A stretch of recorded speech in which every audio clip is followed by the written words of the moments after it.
আলাইকুম। বাড়ি থেকে আলু শাক নিয়ে এসেছে, তাই আলু শাক রান্না হবে।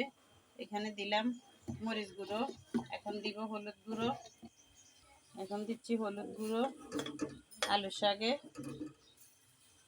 দিয়ে দিচ্ছি লবণ,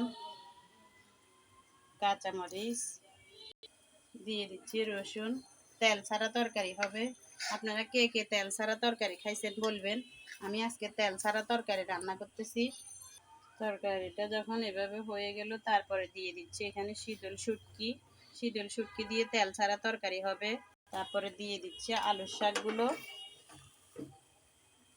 তেল ছাড়া তরকারিটা হচ্ছে, এভাবে কে কে খাইছেন বলবেন। হয়ে গেল তেল ছাড়া তরকারিটা। কেমন হয়েছে দেখেন। একটু তেল দিই নাই, এভাবে খাবো, অনেক মজা হয়। এভাবে খাইলে একদিন খেয়ে দেখবেন তেল ছাড়া তরকারি।